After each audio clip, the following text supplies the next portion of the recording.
കേരള മനസാക്ഷിയെ അക്ഷരാർത്ഥത്തിൽ ഒരു ഞെട്ടിച്ച സംഭവമായിരുന്നു 2 ആഴ്ച മുമ്പ് കളമശ്ശേരിയിലെ HMT കോളനിക്ക് സമീപം സ്ഥിതി ചെയ്യുന്ന മാർത്തോമ ആശ്രമം. നമുക്കറിയാം, മാർത്തോമ ആശ്രമത്തിൽ താമസിക്കുന്നവർ ഈ സിസ്റ്റേഴ്സ് ഓഫ് ഹോളി ക്രോസ് സന്യാസിനി സമൂഹത്തിലെ സിസ്റ്റേഴ്സിൻ്റെ കോൺവെൻറ്റ് അവിടെയുണ്ട്. ഒപ്പം തന്നെ ORC, അതായത് വിശുദ്ധ കുരിശിൻ്റെ സന്യാസ സമൂഹാംഗങ്ങൾ അവിടെ താമസിക്കുന്നുണ്ട്. അപ്പോൾ ഒരു കത്തോലിക്ക സ്ഥാപനമാണ്. വർഷങ്ങളായിട്ട് അവരവിടെ താമസിക്കുന്നു. ആ സ്ഥാപനത്തിന് നേർക്കാണ് ഓണത്തിൻ്റെ നാളുകളിൽ, നമുക്കറിയാം ഓണത്തിൻ്റെ ആ നാളുകൾ എന്ന് പറയുമ്പോൾ കോടതി അവധിയുള്ള ദിവസമാണ്. പുലർച്ചെ 1 മണിക്ക്, ആ സമയം വളരെ പ്രധാനപ്പെട്ടതാണ്, പുലർച്ചെ 1 മണിക്ക് വലിയ രീതിയിലുള്ളൊരു അതിക്രമം ആ സ്ഥാപനത്തിൻ്റെ ആ കോമ്പൗണ്ടിന് നേരെ ഉണ്ടാകുന്നു. നമുക്ക് ആ CCTV ദൃശ്യങ്ങളൊക്കെ നാം കാണുമ്പോൾ നാം ഞെട്ടിപ്പോകുന്ന ദൃശ്യങ്ങളാണ് അതിൽ ഉള്ളത്.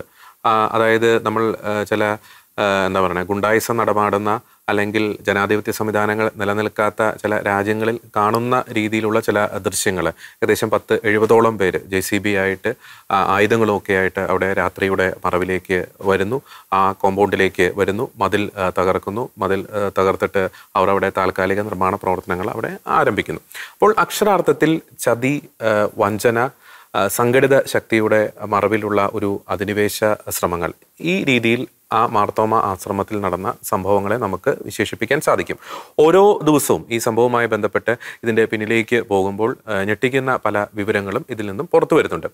ഒരു കാര്യം ആദ്യം തന്നെ നമുക്ക് സൂചിപ്പിക്കാം, അല്ലേ? ഇത് വളരെ വർഷങ്ങൾ നീണ്ട ഒരു നിയമ വ്യവഹാരത്തിൻ്റെ, നിയമ പോരാട്ടങ്ങളുടെ ചരിത്രം ഇപ്പോൾ നമ്മൾ ഈ ചർച്ച ചെയ്യുന്ന ഈ ഭൂമിക്കുണ്ട് എന്നത് വളരെ വലിയ രീതിയിലുള്ള വസ്തുതയാണ്. അപ്പോൾ അതിൻ്റെ ആഴങ്ങളിലേക്ക് പോകുമ്പോൾ വളരെ കോംപ്ലിക്കേറ്റഡ് ആയിട്ടുള്ള ചില ഉത്തരവുകൾ, നിയമ പോരാട്ടങ്ങൾ, നിയമ വ്യവഹാരങ്ങൾ നമുക്ക് കാണാൻ സാധിക്കും. രണ്ടാമത്തെ പ്രധാനപ്പെട്ട ഒരു കാര്യം, വളരെ എടുത്തു പറയേണ്ട ഒരു കാര്യമുണ്ട്. ഇത് വെറും ഒരു ഭൂമിയല്ല. ഈ HMT കോളനിയിൽ സ്ഥിതി ചെയ്യുന്ന സീപോർട്ട് എയർപോർട്ട് റോഡിന് സമീപത്തായിട്ട് സ്ഥിതി ചെയ്യുന്ന വളരെ കണ്ണായിട്ടുള്ള ഭൂമിയാണ്. പിന്നെ നമുക്ക് ആ നാടിൻ്റെ ഒരു സാമൂഹിക അന്തരീക്ഷം, ജോഗ്രഫിക്കലായിട്ടുള്ള പല പ്രത്യേകതകളും ഒക്കെ എടുത്ത് നോക്കുമ്പോൾ പല അജണ്ടകളും നമുക്ക് ഈ സംഭവത്തിന് പിന്നിലുണ്ട് എന്ന് നമുക്ക് മനസ്സിലാക്കാൻ സാധിക്കും. അപ്പോൾ അതിനാൽ തന്നെ ഇപ്പോൾ കഴിഞ്ഞ ദിവസം നമ്മൾ ആ സ്ഥലം സന്ദർശിക്കുകയുണ്ടായി.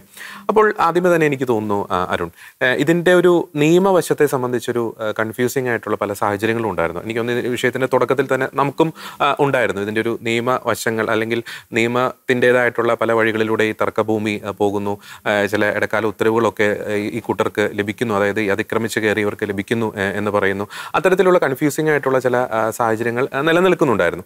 പക്ഷേ എനിക്ക് തോന്നുന്നു നമ്മൾ വീണ്ടും ആ സ്ഥലം സന്ദർശിച്ചു കഴിഞ്ഞപ്പോൾ നമുക്ക് വ്യക്തമായിട്ട് മനസ്സിലാക്കാൻ സാധിച്ചു ഇതിൽ ന്യായം ആരുടെ ഭാഗത്താണ്, നീതി ആരുടെ ഭാഗത്താണ്. എനിക്കൊന്ന് ആദ്യമേ അതിനെപ്പറ്റി ഒന്ന് പരാമർശിക്കാമെന്ന് എനിക്ക് തോന്നുന്നു. ജോർജ്, ഈ വാർത്ത അറിഞ്ഞ നാൾ മുതൽ തന്നെ നമ്മൾ ഈ വാർത്തയായിട്ട് ബന്ധപ്പെട്ട് ഫോളോ ചെയ്യുന്ന കാര്യങ്ങളാണല്ലോ. അപ്പോൾ നമ്മളത് അറിഞ്ഞ ഉടനെ തന്നെ ഇതുമായിട്ട് ബന്ധപ്പെട്ട വ്യക്തികളെ കോൺടാക്ട് ചെയ്തിരുന്നു, മാർത്തോമ ഭവനുമായിട്ട് കോൺടാക്ട് ചെയ്തിരുന്നു. അതുപോലെ തന്നെ നമ്മുടെ ഒരു ടീം അവിടെ പോയിരുന്നു, ആ സ്ഥലം പോയിരുന്നു, എന്താണ് സംഭവിച്ചതെന്ന് അറിയാൻ വേണ്ടിയിട്ട്. അന്ന് നമ്മുടെ ടീം അവിടെ മീറ്റ് ചെയ്ത ഈ കയ്യേറ്റം ചെയ്തവരുടെ മാനേജർ എന്ന് അവകാശപ്പെട്ട ഒരു വ്യക്തി അവിടെ ഉണ്ടായിരുന്നു. അപ്പോൾ അദ്ദേഹം നമ്മളോട് പറഞ്ഞ ചില കാര്യങ്ങളുണ്ട് അവിടെ. കാരണം നമ്മൾ അവിടെ നോക്കിയപ്പോൾ ഇദ്ദേഹം ഒരു 2023 ഒരു കോർട്ട് ഓർഡർ, 2023 ഒക്ടോബറിൽ ലഭിച്ച കളമശ്ശേരി മുനിസിപ്പൽ കോടതിയിൽ നിന്ന് ലഭിച്ച ഒരു കോർട്ട് ഓർഡർ അവിടെ എഴുതിയിട്ടുണ്ട്. അതിൻ്റെ അവകാശം അവർക്കാണ് എന്ന് സൂചിപ്പിക്കുന്ന ഒരു ഇടക്കാല ഉത്തരവാണ് അവിടെ പതിച്ചിരിക്കുന്നത്. അപ്പോൾ നമ്മുടെ ടീം അവരോട് ചോദിച്ചു, നിങ്ങൾ എന്ത് കയ്യേറ്റാണ് ചെയ്തത് എന്ന് ചോദിച്ചപ്പോൾ അവർ പറഞ്ഞു, ഇത് ഞങ്ങളുടെ ഭൂമിയാണ്, മാർത്തോമ ഭവൻകാരാണ് കയ്യേറ്റം ചെയ്തത്, ഞങ്ങളുടെ സ്വന്തം ഭൂമിയാണ്, നിങ്ങൾ ഈ ഓർഡർ നോക്കിക്കോളൂ, ഈ എൻ്റെ കയ്യിൽ ഈ പറഞ്ഞ രേഖകളൊക്കെ ഉണ്ട് എന്ന് പറഞ്ഞിട്ട് അദ്ദേഹം കാണിക്കുന്നത് ഇതിൻ്റെ ആധാരം കാണിക്കുന്നു, ഇതിൻ്റെ മുന്നാധാരം കാണിക്കുന്നു. ഇതുമായിട്ട് ബന്ധപ്പെട്ട എല്ലാ രേഖകളും ഞങ്ങളുടെ കയ്യിലുണ്ട്. ഞങ്ങൾ 2010 വാങ്ങിയതാണ്. മാർത്തോമ ഭവനുമായിട്ട് ഇതിന് യാതൊരു ബന്ധവുമില്ല. ഇത് ഞങ്ങളുടെ ഭൂമി, ഞങ്ങളുടെ സ്വന്തം, ഞങ്ങൾക്ക് ഇഷ്ടമുള്ള ഞങ്ങൾ ചെയ്യും. ഇതിൻ്റെ അകത്തേക്ക് മാർത്തോമ ഭവൻകാർക്ക്, അവർക്ക് ഇതിൻ്റെ ഉള്ളിലേക്ക് യാതൊരു വിധത്തിലുള്ള എൻട്രി ഇല്ല, അവരാണ് ഞങ്ങളുടെ ഭൂമി കയ്യേറിയത് എന്നുള്ളൊരു മറുപടിയാണ് നമുക്ക്. അപ്പോൾ നമുക്ക് കുറച്ചും കൂടി ഈ കാര്യത്തിൽ കൂടുതൽ വ്യക്തത വേണമായിരുന്നു. അപ്പോൾ അതുകൊണ്ട് തന്നെ നമ്മൾ മാർത്തോമ ഭവനുമായിട്ട് നമ്മൾ ഈ വിഷയങ്ങൾ സംസാരിച്ചു. അപ്പോൾ അവർ പറഞ്ഞത് ഇത് നിയമപരമായിട്ട് കോടതിയിൽ പോയിക്കൊണ്ടിരിക്കുന്ന കേസാണ്, ഇതിൻ്റെ വിധി അധികം വൈകാതെ തന്നെ ഇത് വരുന്നുണ്ട്. അപ്പോൾ ഞങ്ങൾ കോടതിയിൽ വിശ്വസിക്കുന്നു, കോടതി നിയമ നടപടികളിൽ കൂടെ തന്നെ ഇതിന് ഞങ്ങൾക്ക് ന്യായം, നീതി ലഭിക്കും. അപ്പോൾ തൽക്കാലം പിന്നീടാകാം എൻ്റെ പ്രതികരണം എന്നാണ് ലഭിച്ചത്. അപ്പോൾ ഇതാണ് എൻ്റെ കേസ്. അപ്പോൾ ഇത് പിന്നിലേക്ക് പോകുമ്പോൾ ഇപ്പോൾ എല്ലാ മീഡിയയിലും വന്നു കഴിഞ്ഞാണ്. അപ്പോൾ അതുകൊണ്ട് തന്നെ വളരെ ചുരുക്കി പറയുകയാണെങ്കിൽ ഇത് 1982 ഹനീഫ എന്ന് പറഞ്ഞ ഒരു വ്യക്തിയുടെ കയ്യിൽ നിന്ന് മാർത്തോമ ഭവൻ വാങ്ങുന്നു. അവരതിൻ്റെ അഗ്രിമെൻറ്റ് വെച്ചു, അതിൻ്റെ പൈസ കൊടുത്തു. പക്ഷേ ഇതിൻ്റെ സെയിൽസ് ഡീഡ് അദ്ദേഹം നടത്തിയില്ല. അദ്ദേഹം പല കാരണങ്ങളും പറഞ്ഞത് ഒഴിഞ്ഞു മാറി.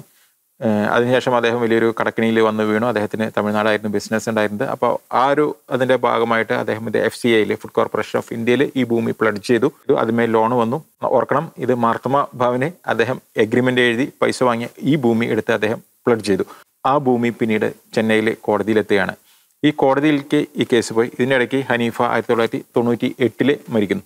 പക്ഷെ അതിന് മുമ്പ് 89 മുതൽ ഹനീഫ ഈ സ്ഥലത്തിന്മേൽ വീണ്ടും അവകാശം ഉന്നയിച്ചു. അദ്ദേഹം മാർത്തോമാവിന് വേണ്ടി കൊടുത്ത ഭൂമിയിലെ അവകാശം ഉന്നയിച്ചുകൊണ്ട് വീണ്ടും അദ്ദേഹം അവിടെ എത്തി ബഹളം ഉണ്ടാക്കി. അദ്ദേഹത്തിന്റെ ഭൂമിയാണെന്ന് പറഞ്ഞ് അത് വീണ്ടും അദ്ദേഹത്തിന് തിരിച്ചു കിട്ടാൻ വേണ്ടിയിട്ട് അദ്ദേഹം അതുമേൽ റിവേഴ്സ് പൊസഷന് വേണ്ടിയുള്ള ആപ്ലിക്കേഷൻസ് മൂവ് ചെയ്തു.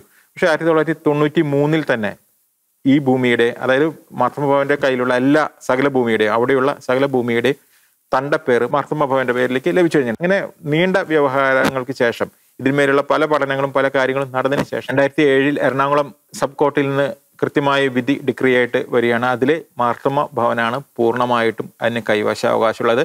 അതിൽ ഈ പറഞ്ഞ എതിർ പാർട്ടിക്ക് അതിലേക്ക് യാതൊരുവിധ പെർമിഷനും ഇല്ല. ഇതാണ് വിധി. ഇത്രയാണ് കാര്യങ്ങൾ നടന്നത്. പിന്നീടാണ് നമുക്ക് ഇതിന്റെ ഒരു സംഘടിത സ്വഭാവത്തിലേക്ക് ഇത് മാറുന്നു കാണുന്നത്. ഹനീഫയുടെ മക്കള് ചെന്നൈ കോടതിയിൽ നിന്ന് ഈ ആധാരം, അതായത് മാർത്തോമ ഭവന് കൊടുത്ത ആധാരം, അത് റിക്കവർ ചെയ്യുന്നതിന് വേണ്ടിയിട്ട്, അത് എടുക്കുന്നതിന് വേണ്ടിയിട്ട് മറ്റൊരു കച്ചവടം നടത്താണ്. ഈ കച്ചവടമാണ് ഇവിടം തൊട്ടാണ് ഇതിൻ്റെ ഉള്ളിലുള്ള ഒരു സംഘടിതമായ ശ്രമങ്ങൾ വരുന്നത്. മാർത്തോമ ഭവൻ ഇതുമായിട്ട് ബന്ധപ്പെട്ട ഒരു കാര്യങ്ങളും അറിയുന്നില്ല. അതായത് 2010 ഈ വാങ്ങി എന്ന് പറയുന്ന, ഈ ഹനീഫയുടെ മക്കളിൽ നിന്ന് വാങ്ങി എന്ന് പറയുന്ന ആൾക്കാര് എങ്ങനെ അത് വാങ്ങി എന്നത് കേൾക്കുമ്പോഴാണ് നമ്മൾ ഇതിന്റെ മുമ്പിലുള്ള ഇവരുടെ ഒരു ഗൂഢാലോചനയും ഇവരുടെ തന്ത്രങ്ങളും ഇവരുടെ ശക്തിയും, ഇവർ ഏതൊക്കെ മേഖലകളിൽ ഇത് സ്വാധീനിച്ചിട്ട് വേണം ഇവർക്ക് ഈ സ്ഥലം കിട്ടാനായിട്ട്. അതായത് മാർത്തോമ ഭവന്റെ കയ്യിലുള്ള, അവർ ചുറ്റും മതിൽ കെട്ടി സംരക്ഷിച്ചിരിക്കുന്ന അവരുടെ ഭൂമി, ഈ ഭൂമി കാണാതെ, ഈ ഭൂമി എന്താണെന്ന് അറിഞ്ഞിട്ടോ അറിയാതെയോ അവർ കൃത്യമായിട്ട് ആ സ്ഥലം വാങ്ങിയിരിക്കുന്നത് എന്ന് പറയുമ്പോൾ അവർക്ക് കൃത്യമായ പ്ലാൻ ഉണ്ട്, അവർക്ക് കൃത്യമായ അജണ്ടയുണ്ട്. നമ്മൾ ആരെങ്കിലും ഒരു ഭൂമി വാങ്ങുന്നത് എങ്ങനെയാ? നമ്മൾ ഇനി വിദേശത്താണെങ്കിൽ പോലും നമ്മൾ ആ ഭൂമി ചെന്ന് കാണും, നമ്മൾ ആ ചുറ്റുമുള്ള ആൾക്കാരോട് അതിനെക്കുറിച്ച് സംസാരിക്കും. ഇതെല്ലാം കഴിഞ്ഞിട്ടാണല്ലോ നമ്മൾ ആ ഭൂമി അവകാശമാക്കുന്നത്. ഇത് ഒരു മാർത്തോമ ഭവന്റെ കോമ്പൗണ്ടിന്റെ ഉള്ളിലുള്ളൊരു ഭൂമി ഇവർ എങ്ങനെ വാങ്ങുന്നു? അവർ മാത്രം വിചാരിച്ചാലും ജോർജ് ഇത് നടക്കില്ല. ഇതുമായിട്ട് ബന്ധപ്പെട്ട ചില സംവിധാനങ്ങളും കൂടിയുണ്ട്. ഇതിന്റെ വകുപ്പുകളുമായിട്ട് ബന്ധപ്പെട്ട് ഇതിന്റെ പേപ്പറുകളും കാര്യങ്ങളും തയ്യാറാക്കുന്നിടത്ത് നല്ല രീതിയിലുള്ള കണ്ണടക്കലുകളും ചെയ്ത് കൊടുക്കേണ്ട ചില കാര്യങ്ങൾ അവിടെ ചെയ്തു പോയിട്ടുണ്ട്. അല്ലാതെ ഇങ്ങനൊരു ഭൂമി ഇവരുടെ കയ്യിലേക്ക് വരില്ല. കാരണം ഇത് കേസുമായിട്ട് ബന്ധപ്പെട്ട് കോടതിയുടെ വിധിയുള്ളൊരു ഭൂമിയാണ്. അവിടെ ഇവർ ഒരു വ്യാജ സെയിൽസ് ഡീഡ് കൊണ്ടുവരുന്നുണ്ടെങ്കിൽ ആ ഡീഡിൽ കൃത്യമായിട്ട് പറയുന്നുണ്ട് ഈ ഭൂമിക്ക് യാതൊരു പ്രശ്നമില്ലാത്തൊരു ഭൂമിയാണെന്നല്ലേ എഴുതി വെച്ചിട്ടുണ്ട്. ഓക്കെ, അത് വളരെ, അവിടെയാണ് ശരിക്കും പറഞ്ഞാൽ ഇവിടെ ഈ ഒരു കേസിലൊരു ട്വിസ്റ്റ് നടക്കുന്നത്. കൃത്യമായിട്ടുള്ളൊരു ടേണിംഗ് പോയിന്റ് അവിടെയാണ് സംഭവിക്കുന്നത്. അപ്പോൾ അരുൺ ചെറുതായിട്ടൊന്ന് സൂചിപ്പിച്ചു, നമുക്ക് ഒരു സ്ഥലം മേടിക്കണമെങ്കിൽ ആ സ്ഥലം മേടിക്കുന്നത്, നമുക്കറിയാം ഇത് ചുമ്മാ 1-2 രൂപയുടെ ഡീലുകളൊന്നുമല്ല. ഈ 2010 ശേഷം കൊച്ചിയിൽ സംഭവിച്ച, എറണാകുളം ജില്ലയിൽ സംഭവിച്ചിട്ടുള്ള പുരോഗതി മാറ്റങ്ങൾ, പ്രത്യേകിച്ച് കളമശ്ശേരി കേന്ദ്രീകൃതമായിട്ട് അവിടെ വരുന്ന വലിയ വലിയ വ്യവസായ സ്ഥാപനങ്ങൾ, IT പാർക്കുകൾ പോലുള്ള സംവിധാനങ്ങൾ, അവിടെ വന്നുകൊണ്ടിരിക്കുന്ന വലിയ രീതിയിലുള്ള പുരോഗമനപരമായിട്ടുള്ള വികസനപരമായിട്ടുള്ള മാറ്റങ്ങൾ നമ്മുടെ മുമ്പിലുണ്ട്.